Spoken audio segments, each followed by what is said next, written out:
Hello and welcome to today's LOL Esports Roundup. We're going to cover all four regions. There's a lot to talk about. We're going to start with the LCS recap from last night that happened over 24 hours ago for some of these games. LCK, LPL from this morning, LEC that just finished a couple hours ago, and then preview Sunday's slate in the LCK, LPL, and LEC. My predictions, I'm 70 and 38, which is like top 5 in the Discord. We post predictions there. Well, they post predictions there, and then I do mine in members only. And this mic is not facing upwards, so I'm sorry I'm moving it. Hopefully it's still doing its thing. But nevertheless, 70 and 38 is where I'm at. I'm going to try and speed run this, so there's not going to be a lot of recap because we're trying to get this video out and there's a lot of games to go over. So LCS FlyQuest C9, LCS had to go have everybody play at home. They had a hardware issue on stage, sent everybody home, and it caused an hour delay, but then they were able to make up like a half an hour of it, and actually were ahead of schedule based on the fact that there was an hour delay. It was really interesting. But nevertheless, I smudged out my 3-0 for FlyQuest. Fly were 3-0, 10th in the power rankings, C9 12th, 3-0. Fly crush them. Vikla 7-1-3, 31% of damage in mid. Big mid gap over Diplex. Spica 219 on an Amumu jungle, which I certainly didn't expect. Fudge 030, 31% of damage on a Fiora. Really, it was mid jungle that did this for FlyQuest. A lot of people were giving Prince his flowers, and Prince has done well this past week, but I didn't think Prince was as, I guess on the Lucian he was really aggressive. But in this game, I really felt like the bot lane was pretty even, especially given the fact that Prince had a Caitlyn, was with a Caitlyn lane. Of course, they dropped Rift Herald down there, which is going to cause all the numbers to be wonky. But before the Rift Herald, it was pretty close, and Berserker was on a Jhin, so that was a thing. But Fudge could not get online and make things happen. It pretty much was Fudge v9, and it didn't work out. Dignitas and EG 2-1, Dig 0-3, EG win. They almost perfect game Dignitas. Jojo Pume 4-0-10, 42% of damage in mid. He was MVP. Vulcan 2-0-11 at support. Jensen once again 1-3-1, leading his team in damage with over half, 52% on a Victor. Continues to play Victor, which is a high DPS champion, and it continues to deal a ton of damage. So Dig really, really struggling. It's awful. Looking at their academy team, it is not better there. Oh, well, wait. No, that's Golden Guardians. Sorry, Golden Guardians Academy team is not better. I'm mixing the two yellow teams. Dig has some options down there, I guess, with Hoon, if they want to bring him up. And I think they have a mid laner that's decent. I'd have to look back at it again. But nevertheless, I mean, you're not benching Jensen, so... I mean, you really shouldn't bench... you bought out Armut, so you paid to get him. Maybe 80 carry bot lane. I mean, they're waiting on Ignar. Nevertheless, EG had... created a situation where they were in a perfect game spot, exposed the Nexus, but were afraid they were going to lose somebody, so they backed off. And when they were recalling, Dig were able to get a kill. They'd get a couple more kills. I think they even took a Drake, which, I mean, perfect game is long gone by then. But EG were in a big position. I mean, it was 3-0 through 25 minutes to a very slow game. TSM and 100 Thieves, another situation where a team almost perfect game to... not almost, I guess. 100 Thieves had a perfect game through the laning phase. Both 2-1, 100 T win. Double lift 8-2-7, 31% damage. His MVP on his Zeri. Bjergsen 4-0-12 on his classic Zillion. Solo 0-4-1, 38% of damage for TSM on Gangplank. Game really started off early with Closer going mid lane on Vi, getting Maple behind. Maple was on an Azir. And after that, it was kind of just smooth sailing after that. I believe even Neo and Chime had Lucian Nami. And just couldn't get it done against Zeriyumi as 100 Thieves just beat the crap out of him. And honestly, the Zillion wasn't a super great pick here, but Bjerg was able to make it work. So that was kind of the deal there. I mean, very one-sided. There was a lot of hype around, a lot of drama. Obviously, the LCS was farming drama with the TSM double lift stuff before the game, and 100 Thieves are doing work, right? They're showing that maybe they could be the third or fourth best team in the LCS. I mean, that seems pretty wide open. Segueing into TL, who are now 2-2, the supposed team that was supposed to be in the top 3 that hasn't been performing that well. Golden Guardians 0-3. Summit 639, 27% of damage on Renekton, was MVP as he absolutely took Licorice behind the shed and beat the crap out of him. It was pretty bad. Pioshik 5313 on a Sejuani. Stixay 237, 31% of damage on Golden Guardians. And it does not get better for Golden Guardians. Looking at their academy team, I mean, Young looked okay in place of Gory, but Gory is definitely their best player. River is doing work as well. River felt like he was 1v9ing for a lot of this game. TL, this game was hard to watch because honestly, TL looked like they crushed them because Summit got ahead by so much, but they could not close this game out as River continued to fight back. And it got to a point where it was like, okay, is this game going to get so long that this gold lead doesn't matter anymore? And it's just going to be a 5v5 over like Elder or something, and whoever wins, wins. Like, that's honestly what it got to. So TL's still playing pretty sloppy. But nevertheless, GG 0-4, TL 2-2. And then Immortals and CLG. Immortals 0-3 would get their first win of the split. CLG came in 2-1. Tactical 637, 39% of damage on Lucian. Fleshy 2013 on Nami was MVP as he had a great KDA there. Luger 421, 30% of damage for CLG. Not a lot really to say about this one. I'll be honest, it was pretty late at night and I was kind of, dozing off a bit. They did dominate through the bot lane though, big time. As you can see here by the stats, it's just, CLG were 2-0, now they're 2-2. Last year they went back and forth like this. I know I have some CLG faithful that are subscribed to me that get upset that I don't put them in the power rankings when they do well, but I'm happy I didn't do it this past week as they lost to Immortals, who I'd consider one of the worst teams in the major regions. LCK from this morning, HLE continue to return to form, or at least beat the teams that are definitely looking worse than them. HLE were 2-3, DRX 1-4, HLE went 2-1. I made Clid MVP, which is a hot take compared to the Discord. Zeka 18-7-11, 30% of damage. Viper 16-5-15. Duckdom 11-6-13, 26% of damage for DRX. Why did I make Clid MVP, you may ask? He stole the Elder in Game 3.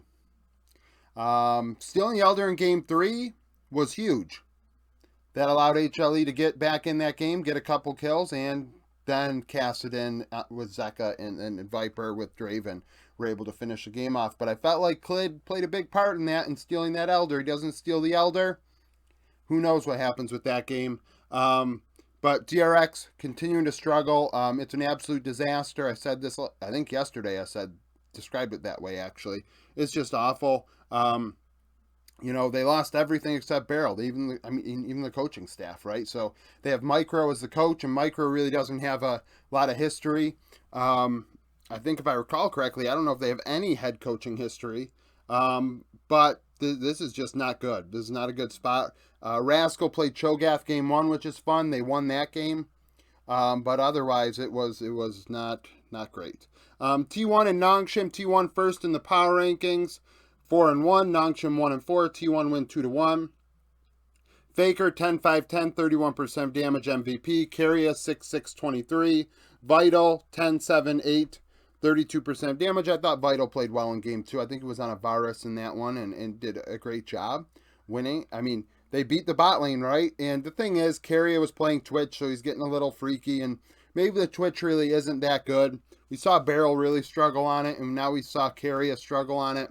And they just kind of, I think somebody in the Discord Pro text might have said it looked like a scrim, and it didn't look great. So, but that's going to happen. T1 taking a game off. You think of JDG last year, some teams take games off.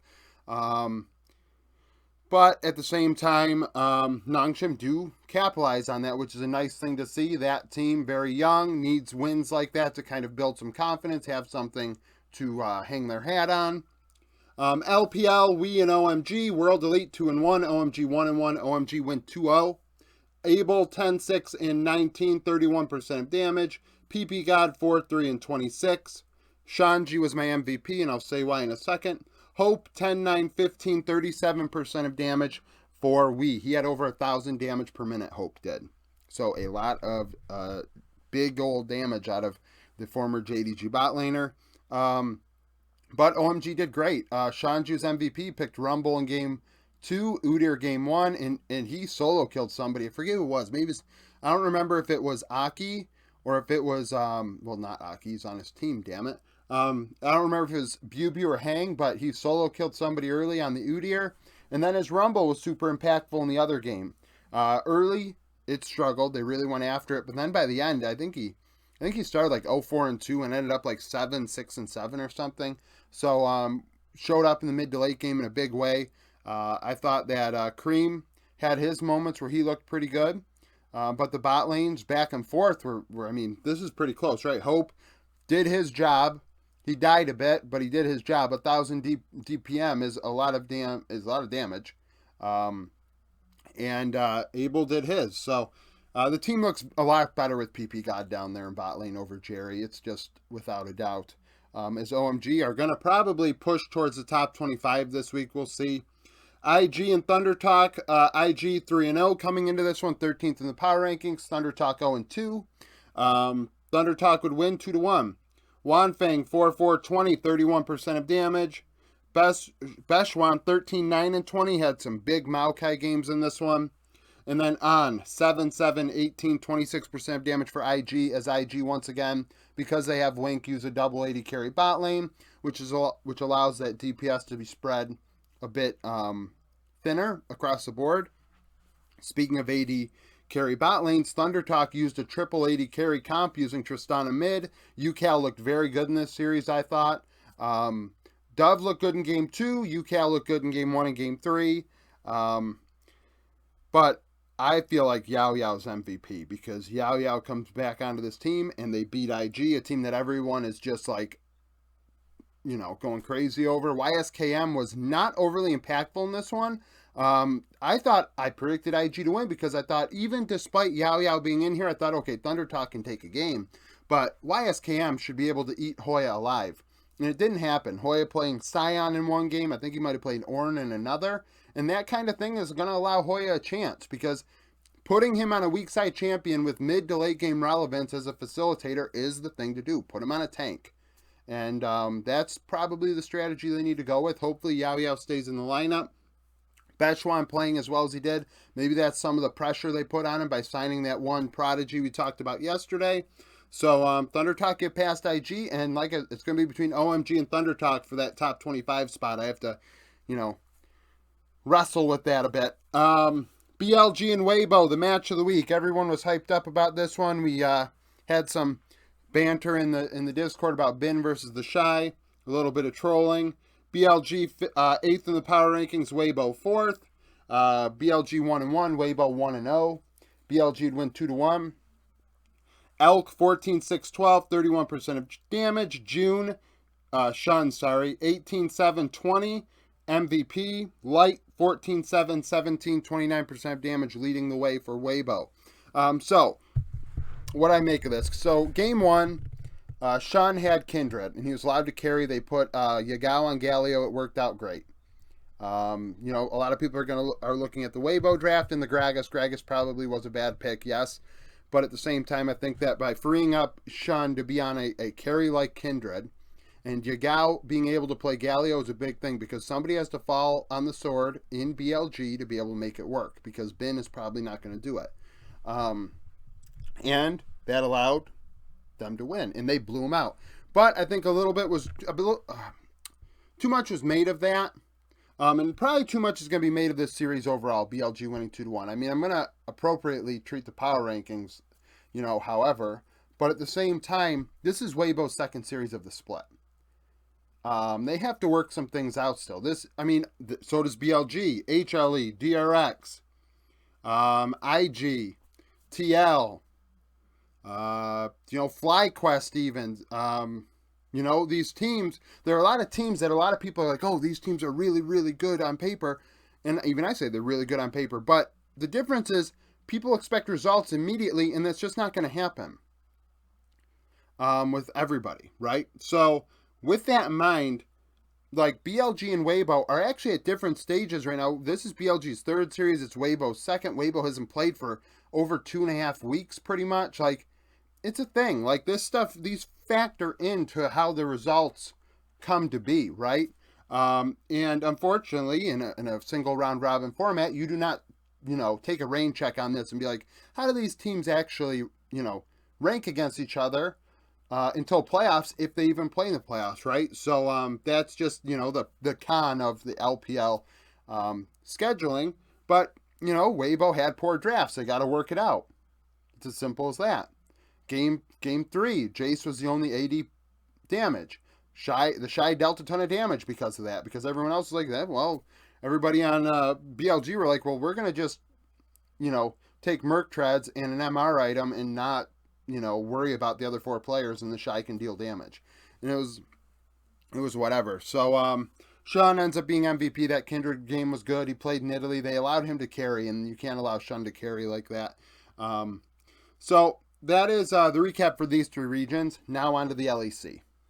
Okay, now for the LEC, hopefully this bottom part of the board is on there. If it's not, tough shit, pretty much. Recap, LEC, SK and Astralis. SK 16th in the power rankings, 4-2. Astralis 1-5. Astralis win.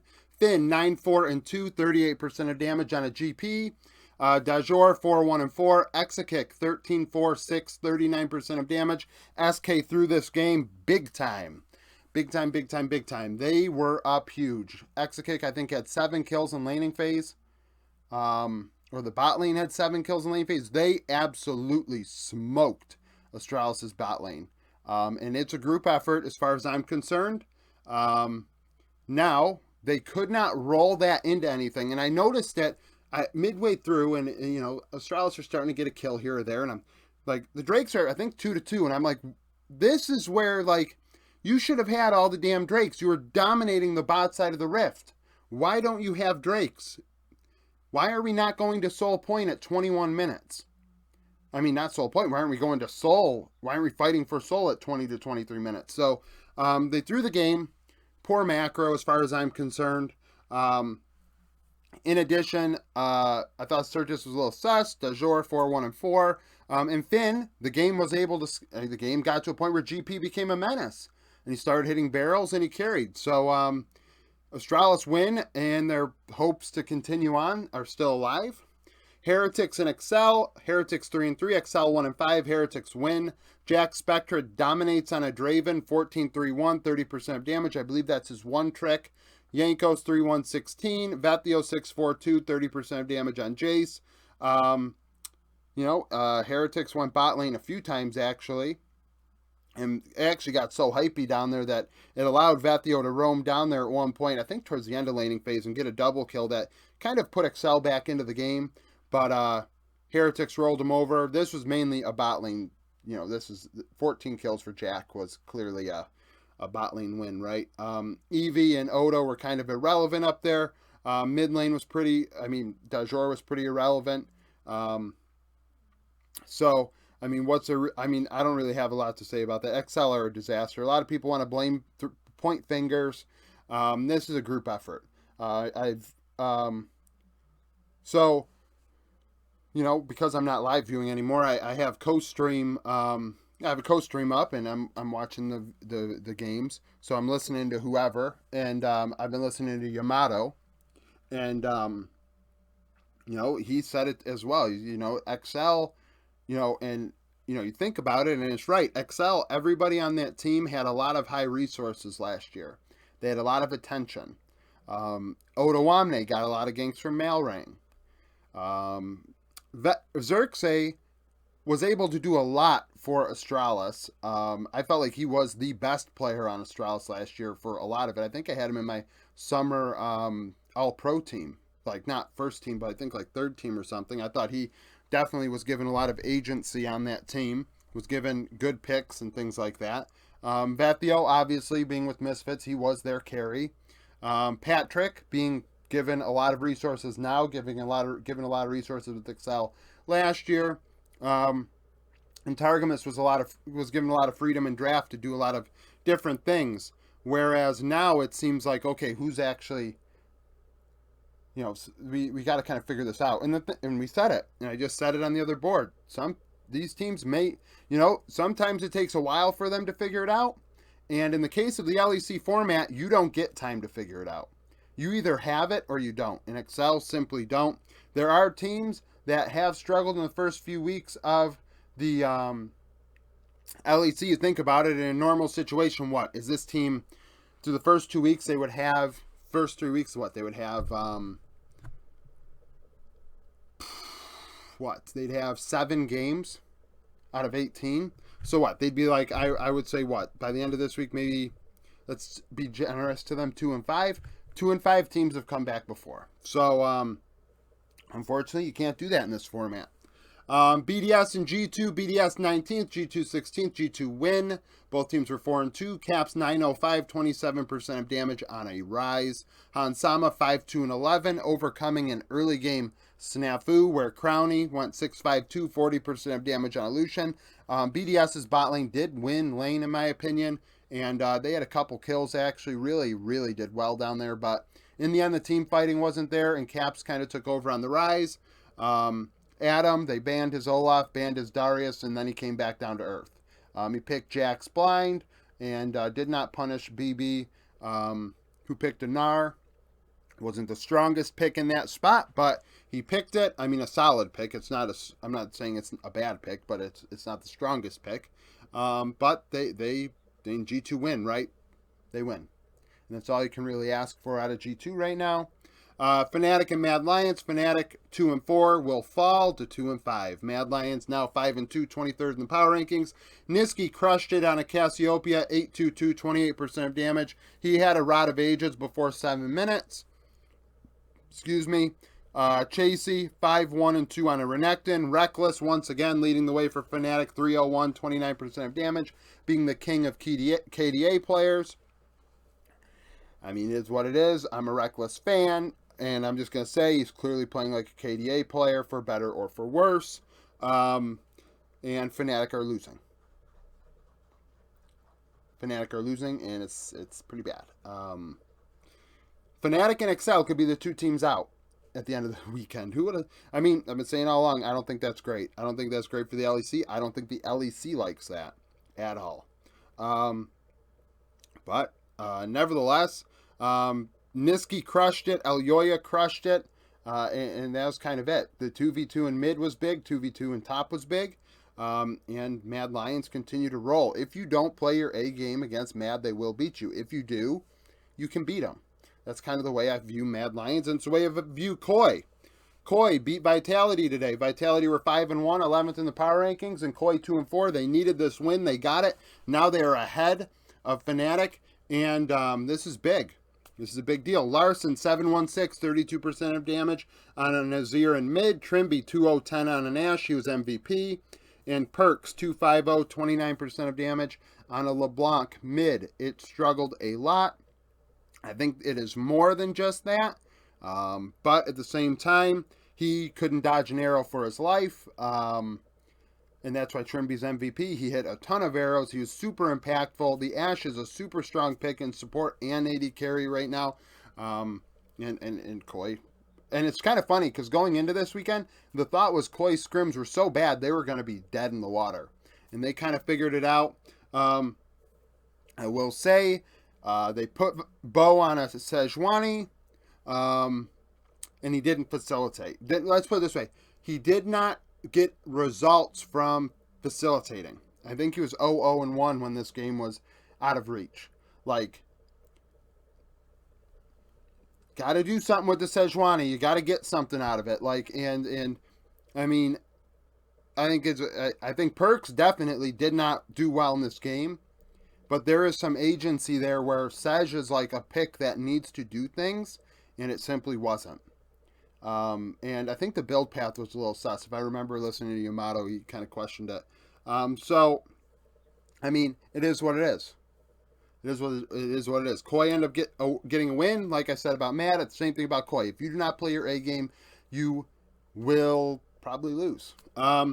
Sneak peek for tomorrow. So let's look at this. Tomorrow's schedule. LPL, top in Ninja in Pajamas. Top 5th in the power rankings, 2-1. Nip 1-2. Top beat Rare Adam. Nip lost to JDG. Week 10, day 2 of last summer. Victory 5 would win 2-0. Half the players from that series will start tomorrow. Fodic 14-1 and 14 in that series. Jackie Love 494. So Fodic got the better end of that, obviously. Rookie has swapped teams. Rookie and Dreams is the matchup to watch. You're watching the replacement against the teacher. So that should be an interesting one. The bot lane, I think, will be a good one. Fodic has played well in every series, in my opinion. Has he been caught out sometimes in Inted? Yes, but the fact of the matter is, he's the one dealing all the damage. He's the one with the nice KDA. He's the one with the nice stats, and he's getting ahead in his matchup. So the fact of the matter is, sure, he blew the game at the end, but nobody else is even putting the team in a position where they're actually competitive at that point. Invincible has struggled. Zhao Lao Bao has been really just all over the place. Rich did not look good. Dreams does not look good, to be honest. So that's the deal there. As top, just need to kind of get through this one. Rare Atom and LNG both in the top 25. RA 25th, 2-1. LNG 17th, 2-0. RA lost to top. LNG beat RNG. Week 9, day 4 of summer. Rare Atom actually upset LNG at that point, 2-1. 4 out of 10 players from that series start tomorrow. Layan for Rare Atom went 11, 9, and 17. Tarzan 6, 7, and 18. That's the matchup highlighted, as Layan was super impactful this week for Rare Atom. And Tarzan, I mean, is a really, really damn good jungler, right? So that's kind of the deal there, because honestly, Strive versus Scout isn't all that entertaining. Cube versus Zika, I mean, I guess that one could be fun depending if they do weird picks. Cube always has the potential for that. I mean, Nasus last year is a perfect example of that. The bot lanes are 2 young bot lanes, so I mean, that's also kind of interesting. Southwind isn't young, but 280 carries that are young. RNG and EDG. RNG 7th in the power rankings, 1 and 2. EDG 14th, 1 and 1. RNG lost to LNG. EDG lost to IG this week. Last time they played was in regional finals. EDG would win 3-2. 6 out of the 10 starters from that series, well, 6 out of the 10 players from that series are playing tomorrow. JJ did not start that one. Junjia did. But I highlighted the supports because Ming is back, right? If you missed my roundup yesterday, he returned. And I think it had to do with the coach, which is why he didn't come back, because an hour later, the coach was fired. So that's a thing. Mako 3-12-35 in the win. Ming 3-9 and 40. Bot lane obviously is the matchup highlighted. Gala Ming versus Leave Mako. We'll see how that goes. Tangwan's supposed to start the series, so keep that in mind if you're doing predictions or any legal things, legal betting or whatever. Tangwan is starting. That's a concern that we still have to kind of work through with RNG. As I'm trying to hold out hope for them in the top 25. LCK, KT, and Bro, both in the top 25 as well. KT 9th, 2 and 3. Bro 20th at 3 and 2. Or 22nd. I put 22nd, but they might be 20th. No, Sandbox is 20th. Bro are 22nd. KT lost to the Freaks. Bro beat DRX. Week 8, day 2 of summer. KT would win 2-1. Half the starters from that series start tomorrow. Aiming went 14, maybe 14. I think, actually. Aiming went 11, 2, and 17 in those 3 games. Henna, 12, 6, and 9.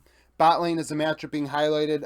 Aiming and the Hens are doing work, win or loss. And Henna has been really good with effort so far. Effort's had some great moments. Was in, I think I've mentioned him before in one of my videos.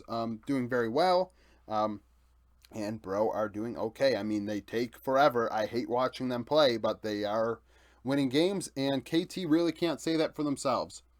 KDF in D+, KDF 1 and 4, Dom 1 plus, 3 and 2, second in the power rankings. KDF coming off of a win against KT, D+ coming off of a loss to Genji. Week 9, day 2, D+ would win 2-0 last summer. 4 out of the 10 players from that series start tomorrow, Kellen and Moham being the only overlap. Kellen, 4-1-26. Moham only played 1 game where he went 0-1 and 3 in that one. However, I think June's going to end up playing, so I guess it was all for naught. I needed some overlap, so that's what I did there. Obviously, June and Taeyun coming off of a instance where they had a penta against KT. Bulldog and Showmaker is the highlighted matchup because Bulldog has been super, super good for KT and not getting enough love, in my opinion. I think he's doing a fabulous job with KDF, sorry. LEC preview for tomorrow. SK and XL. SK now 4 and 3, XL 1 and 6. Week 8, day 2 of summer. XL would win Last time these two teams played, only 2 of the 10 players overlap. That is Patrick and Certus. Patrick on the winning side went 6-1-7. Marcoon and Xerxes is a matchup being highlighted. Marcoon facing his former team. He played with Excel last year. Xerxes needs to match that. Marcoon has been very impactful, especially on the Elise and getting things done for SK. We see SK dominate today. If Excel play the way they did against Heretics tomorrow against SK, I expect Exakix to have another 10-kill game because he's better than Jack Spectre, in my opinion. So that's a thing. BDS and Vitality both in the top 25. Actually, both in the top 20, but top 25 power rankings. BDS 4-3, 19th. G2 16th at 5-2. Week 7, day 1, Vitality would G2. Oh my God! You know, I screwed it up on the board, and I just screwed it up again. Even though I've erased it and I looked at it, clearly says Vitality. Vitality 11th, 5-2. G2 plays against Koi. But nevertheless, week 7, day 1, Vitality would beat BDS. Only 2 of the 10 players from that series play tomorrow. Perks went 4-0-12, Nuko 4-1. The 2 rookie junglers is a matchup we're highlighting as pretty much all this split, if you could even call it that. We've been just kind of overlapping what's the most interesting matchup. It's the junglers. It's the 4 rookies. It's 113, Sheo, Yike, and Bo, and how they interact and how they play against each other as we try and see some growth and development out of all 4, to be honest. Heretics and Mad Lions. Heretics 4-3, Mad Lions 5-2. Week 7, day 2. Heretics, then being Misfits, would win. Only 3 of the 10 players overlap. Mursa went 1-1-20 for Heretics. Yankos and Elyoya is the matchup highlighted. Obviously, Yankos being very good for Heretics this year as a facilitator. His Sejuani is disgusting. His Vi is solid. However, his Vi is solid. We talked about it in the Discord. I mean, he has 7 Vi games in 730 games. So as far as I'm concerned, he played Vi a bit, and that's kind of how I'll leave that. But nevertheless, Elyoya obviously getting Niski ahead today. Ruby's going to have to step it up so that doesn't happen again. And I think Ruby will. He's a solid mid laner. I think he just had a rough day against Vethio. Astralis and Fnatic after that, both 2-5. This is a must win for both. Must win for both. Whoever wins can breathe easier going into the final day. Like, it's a big deal. This is a must win for both. Week 8, day 1, Fnatic would win in summer. 6 out of the 10 starters overlap. Humanoid 3-1-3, Dajor 3-0-4. So both mid laners did well in that game despite one team having to win. And we'll see how they do tomorrow. The bot lane is the matchup highlighted. Kabe Yonghoon, Reckless Rux. Obviously, Kabe Yonghoon coming off of this disgusting win they found somehow, some way after a terrible laning phase. They're going to have to play a bot lane in Reckless and Rux, who is not upper half by any means, but has not been getting caught out clearly because you look at Reckless's KDA, and it's pretty damn strong. G2 and Koi. Koi don't need this win as badly as these two do, but they would like it if they win. They're pretty much locked in. G2 5-2, Koi 3-4. Last time these two teams played was summer finals, where Rogue would win 3-0 against G2. 6 out of the 10 players overlap. Larson went 6-3-30 in that one. Caps 2-8-8 across 3 games. Bot lane is a matchup highlighted. Hansama Mickey X and Comp Trimby, as Comp Trimby stepped up against Vitality and played well. Trimby more importantly. And G2's bot lane kind of struggled today, right? We just said it. They got 2v2 killed. Crowny and Lebrov came out ahead. And like I said, you have to play your best against Koi and Mad Lions if you want to win. And that's not to say those two teams are super good. That just means they're always playing at like an 8 out of 10. So if you come in there with a 7 out of 10, you're going to lose. If you go in there with a 8 out of 10, a 9 out of 10, you'll win. And there is a difference between those two. So that's kind of the deal there. As I said, Koi kind of, if they win, I think they're in. So it's going to be an interesting final couple games. Who thought Astralis Fnatic would be super, super impactful going into the final couple days of the winter split. So That's it for the roundup. Thank you for watching. Thank you for waiting until it became uploaded now. Like the video if you like it. Subscribe to the channel for daily League of Legends content. Follow me on Twitter. Join the Discord. Become a YouTube member. And thank you for watching.